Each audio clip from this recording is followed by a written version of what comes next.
Fala galera, beleza? Professor Gustavo de Biologia aqui com vocês. E no Gusta Convida de hoje a dobradinha vai ser Biologia e Química para falar sobre um assunto muito importante que é a acidificação dos oceanos. Quando a gente fala sobre esse assunto nas aulas de Ecologia, a gente relaciona a concentração de CO2 na atmosfera com a acidificação dos oceanos e o prejuízo que isso traz para vários organismos marinhos. Mas para explicar esse assunto com mais detalhes, eu vou passar a bola para minha grande amiga da química, Bárbara Correia. Babi, tá contigo? Opa! Fala, Gusta! Fala, galera! Tudo bem? Professora Bárbara aqui com vocês, professora de Química, mais conhecida como Babi, e queria dizer que é um prazerzão estar aqui hoje para falar um pouquinho mais para vocês da parte química que envolve a acidificação dos oceanos. E como vocês podem ver, esse monte de reações aqui atrás de mim, a gente tem bastante coisa para falar, né? Então vem comigo que eu vou te explicar cada passo dessa acidificação, tá bom? Antes de tudo, a gente precisa entender que quando a gente vai trabalhar com essa parte de acidificação dos oceanos, a gente trabalha principalmente com reações que são reversíveis. É uma parte que envolve bastante o equilíbrio químico que a gente estuda lá na química. E reações reversíveis são reações que vão aparecer pra gente com essa dupla seta, que acontecem tanto no sentido direto de formação, mas esses produtos também podem reagir e voltar a formar aquele reagente. Então a gente tem o sentido direto e o sentido inverso, ela podendo acontecer nos dois casos, tá?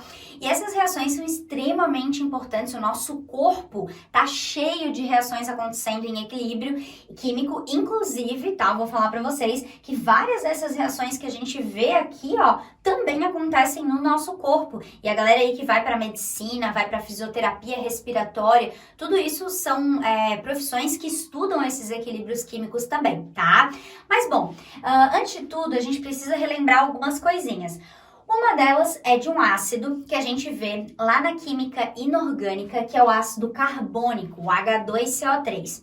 O ácido carbônico é um ácido fraco, tá? E segundo Arrhenius, ácidos são compostos que em água liberam H+. Se eu sou um ácido fraco, isso quer dizer que eu libero pouco H+, certo? Por que que o ácido carbônico, mesmo ele tendo 2H+, ele não libera com tanta facilidade esses H+, para ali acidificar o meio? Bom, aqui embaixo, ó, vocês podem ver a estrutura química dele aberta, e como a gente pode enxergar, eu tenho 2 OHs no mesmo carbono. E quando eu tenho 2 OHs no mesmo carbono, isso se torna muito instável. Então, o que que acontece? 2 OHs no mesmo carbono, ao mesmo tempo que forma, ele já desforma perdendo o quê? Olha só, H2O, então vocês podem ver aqui, ó, H2O, e olha só o que sobrou, CO2. Então, esse ácido, que é o H2CO3, pode sim, né, então acontecer a reação nesse sentido, liberando CO2 e água e não liberando H+. E essa reação nesse sentido aqui, para o ácido carbônico, ela é muito favorecida, justamente pela instabilidade que a gente tem de ter 2 OHs no mesmo carbono e ali a gente perde aquela molécula de água. Mas, além de acontecer isso, de poder acontecer isso, CO2 e água, inclusive, tá? Já vou fazer um link aqui, porque eu sei que isso é bem importante tanto para biologia quanto para química, né? Quando a gente tem CO2 em excesso no ambiente, esse CO2 sobe, ele é um gás, chega lá em cima, ele reage com as moléculas de água que tem lá, que nada mais são do que nuvem, né? Nuvem, vapor de água, e CO2 mais água formam H2CO3. E é por isso que toda chuva, ao natural, é ácida, né? Claro que o problema é a intensificação da chuva ácida por causa de outros compostos sulfurados, né, gasosos, que são liberados no ambiente. Mas só para vocês saberem o quanto essa reação é importante, né? Além do nosso corpo, a gente pode falar de chuva ácida, a gente pode falar aqui de acidificação dos oceanos, mas eu já chego aqui, tá? Então, olha só. A gente já viu que é um ácido fraco, que pode liberar CO2 e água, né? Essa reação acontecer. Mas também, por ele ser um ácido, ele pode sim liberar H+. E quando ele libera H+, ele tem 2 Hs, vai liberar esse H+, em etapas. Primeiro libera um, ó, H+, HCO3-, e esse HCO3, opa, faltou um menos aqui, ó. Esse HCO3- por sua vez, pode continuar perdendo H+. Então, perde mais um H+, e forma lá o CO3-2. Se a gente quiser fazer a reação global desse processo, então a gente cortaria esse íon aqui intermediário e baixaria tudo que sobrou. Essa daqui, ó, é a equação global de ele perdendo os 2 H+, certo? E claro que todas essas reações podem acontecer nos dois sentidos, tanto vindo para cá, quanto voltando. E, obviamente, dependendo do meio, do pH, do meio e tudo mais, pode ser mais favorecida para um lado do que para o outro, certo? Aí, assim, eu tenho que te alertar de um carinha que, nossa, gente, ele não cai nas provas, ele despenca nas provas, tanto nas provas de biologia quanto nas provas de química, que é esse íon aqui, ó. Íon, lembra que é tudo aquilo que tem carguinha, né, negativo e positivo, e aqui a gente tem o íon, que é o hidrogenocarbonato, mais conhecido como bicarbonato, né, o íon bicarbonato. Então, esse cara é super, super, super importante e ele aparece demais aí nas provas, tá? Até aqui, então, mostramos, né, o ácido carbônico, o equilíbrio do ácido carbônico liberando H+, e o equilíbrio também de ele formando CO2 e água. E o que eu quero que vocês entendam é que tudo isso aqui acontece ao mesmo tempo, né? Então, não são coisas separadas, acontece tudo ao mesmo tempo, beleza? Tá, agora vamos então linkar a acidificação nos oceanos. Por que que sim, galera? Sim, o aquecimento global é um problema. Vocês viram aí no vídeo que o Gusta botou um gráfico para iniciar essa aula. Inclusive eu amei o gráfico, porque não sei se vocês perceberam que o Gusta até citou ali 400 e poucos ppm, partes por milhão. Isso são cálculos de concentração que a gente estuda na química. Então a quantidade de CO2 que a gente tem liberado na atmosfera, ela cresceu demais nos últimos anos. E por que que isso vai ser um problema? Porque olha só, se você tem muito CO2, certo? O que acontece é que esse CO2, ele reage com a molécula de água. E quando ele reage com a molécula de água, ele forma um H2CO3. E o H2CO3, ó, esse equilíbrio que a gente acabou de ver aqui, eu coloquei ele escrito aqui pro ladinho. O H2CO3, por sua vez, né, perde H+, mais o HCO3-, que pode continuar perdendo seu H+, liberando 2H+, e CO3-2. Então, vocês viram que isso daqui eu escrevi tudo em uma linha só, mais ou menos o que estava aqui separadinho, tá? E aí, essas setinhas aqui indicam pra gente o equilíbrio químico. E esse equilíbrio químico, ele pode ser deslocado, ele pode ser afetado, esse equilíbrio. Então, olha só. Quanto mais você tem de CO2, ó, quanto mais CO2 você tiver, mais esse CO2 vai reagir com a molécula de água e mais ele vai formar do H2CO3. E se eu formo mais do H2CO3, tem uma tendência maior de eu ter mais H+ no meio. Então, consequentemente, quanto mais H+ eu tenho no meio, a concentração de H+ é maior, mais ácido fica esse meio, certo? Então, acontece nesse sentido aqui. E por que que isso é um problema? Porque nós temos vários corais, algas calcárias, equinodermos, que dependem diretamente de uma outra substância que eu já vou fazer esse link aqui com vocês para vocês entenderem. Que substância é essa? Que eles têm lá no corpo deles, literalmente. É o famoso CaCO3, carbonato de cálcio, que é uma função inorgânica chamada sal. E esse sal é um sal pouco solúvel, ou seja, ele fica, quando ele está em água, ele fica muito mais na forma sólida, certo? Como a gente vê aqui, ó, CaCO3 sólido, do que na forma de íons. E isso, quando a gente tem um sal que é pouco solúvel, que pode sim liberar um pouquinho dos seus íons, por exemplo, CaCO3, Ca mais 2 aquoso, CO3 2 aquoso. Quando a gente tem, né, esse sal pouco solúvel, a gente vai ter esse equilíbrio químico entre os íons, que são poucos, tá? E esse CaCO3, que por ser pouco solúvel, fica na forma sólida. Então aí vocês imaginam, né, as conchas, os corais, tudo na forma sólida lá embaixo da água, certo? Então, olha só, a gente tem esse equilíbrio químico acontecendo lá nos oceanos, beleza? Por que a acidificação interfere e mata, por exemplo, os corais, que é um problemão que a gente está enfrentando, né? Justamente porque os corais é um local onde muitos peixes, enfim, conseguem procriar e a gente tem, né, essa disseminação de várias espécies ali. Então, olha só.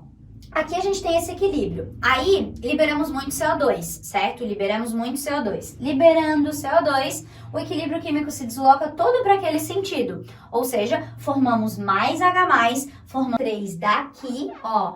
Ele vai reagir com esse H+. Quanto mais H+ estiver disponível, mais esse CO3 aqui vai reagir com esse H+. Então, o que a gente está fazendo nesse equilíbrio aqui? Nós estamos diminuindo o CO3 menos 2. E quando a gente diminui esse CO3 menos 2, ó, diminuímos esse CO3 aqui, o equilíbrio vai se deslocar para a direita. E se deslocando para a direita, eu vou ter esse CaCO3 que é sólido, sendo cada vez mais solúvel. Então, eu vou solubilizando mais isso. Solubilizando, solubilizando, solubilizando. E isso para os animais que dependem dessa substância na forma sólida é um problema imenso, certo? Além de que, né, então a gente vai ter esse cara reagindo com esse e aí o equilíbrio também vai se deslocando para lá. Então, como vocês podem ver, o que acontece é uma baita de uma jogada, né, uma interferência externa nesse equilíbrio químico que ao natural ele acontece. Então, ao natural tudo isso daqui vai acontecer, certo? Só que o problema é a intensificação. Como os níveis de CO2 estão cada vez mais altos, esse equilíbrio cada vez mais é deslocado para lá, cada vez mais a gente tem mais H+, que reage com o CO3-2, retirando ele e solubilizando cada vez mais esse CaCO3. Tá bom, galera? Então, algo bem preocupante, algo que sim, a gente tem que ficar atento, certo? E tem que cuidar. Uma última coisa que eu gostaria de falar para vocês é mais um link aí pra gente fazer, porque realmente todas essas substâncias químicas que estão aqui no quadro são de extrema importância para a química, para a biologia, enfim, né? Não falando mais de acidificação dos oceanos, mas só para vocês saberem, todo o gás que a gente tem nos refrigerantes, cerveja, água com gás, aquela coisa toda, é o CO2. Então, imagina que, né, por isso que os refrigerantes também são ácidos, porque esse CO2 reage com água, forma ali o ácido carbônico. Então, a gente tem refrigerantes ácidos, cervejas, todas bebidas com um pH menor do que 7, mais ácidos, tá bom? Então, só para vocês verem quantas coisas a gente já falou aqui, né, dessas substâncias que são envolvidas, né, em vários processos do nosso dia a dia, tá bom? Espero que vocês tenham entendido e agora deixo vocês com o Gusta. Vou jogar a bola lá para ele de novo, ó. Vai, Gusta! Valeu, Babi! Galera, fala sério. Não ficou muito bem explicada essa parte da química? Pô, além da explicação sobre a acidificação dos oceanos, vocês ainda fizeram um link com a questão da chuva ácida e da acidez encontrada nos refrigerantes. Cara, uma explicação mais clara que essa é impossível. Retomando para a parte da biologia, por que esse assunto ele é interessante? Porque, galera, a gente fala de elevação da concentração de CO2 na atmosfera o tempo todo. Quando a gente observa um gráfico desse, que a gente normalmente discute lá na ecologia, a gente mostra que ao longo desses milhares de anos, onde a concentração vem se elevando, muito parte disso é natural, mas olha só como nos últimos anos esse aumento está sendo muito acentuado, muito por causa das atividades humanas.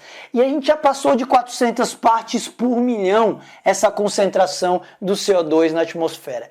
E dentre as várias consequências, e a mais famosa certamente é o aquecimento global, o aquecimento do planeta, mas a gente não pode esquecer da acidificação dos oceanos, como a Bárbara explicou muito bem para você. Então eu quero que você venha comigo agora aqui para a tela para a gente só dar uma olhada nessa imagem que vai ilustrar aquilo que a Babi estava falando. Então, rapaziada, olha só.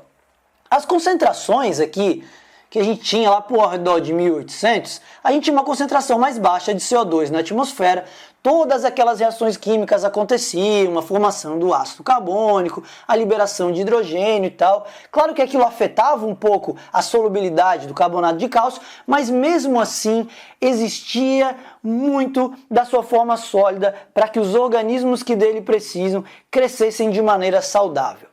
O que a gente tem hoje, e com as projeções isso piora bastante, cada vez mais a concentração está aumentando, e isso vai deslocar todo aquele equilíbrio químico que a Babi explicou para vocês, tá?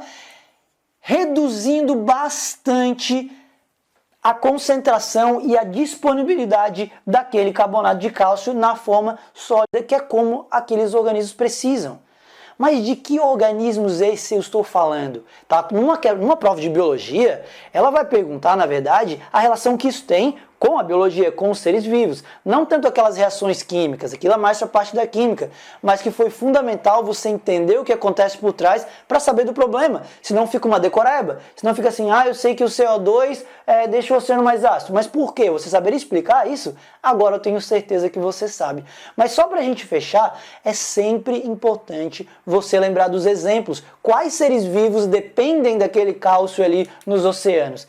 Temos os corais, que são, geralmente a galera lembra mais dos corais, mas não temos só corais não. Temos algas calcárias, tem algas que usam aquilo ali também.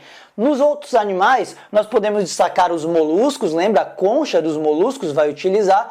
Crustáceos também, porque quando nós temos crustáceos, que são artrópodes, vocês sabem, que eles têm um exoesqueleto de quitina, mas eles também vão ter o reforço ali com cálcio. E além disso, os equinodermos. Lembra que os equinodermos têm aquele endoesqueleto calcário. Então olha como tem muita vida dependendo daquele cálcio e que ele não fique solúvel demais, que é o que a acidificação vai provocar. Valeu, galera! Eu adorei a explicação da Bárbara, adorei essa nossa dobradinha, eu acho que eu acertei em cheio em convidar a Babi para inaugurar esse quadro Gusta Convida. Eu espero que vocês também tenham gostado. Foi um enorme prazer mais uma vez, abraço e até o próximo Gusta Convida.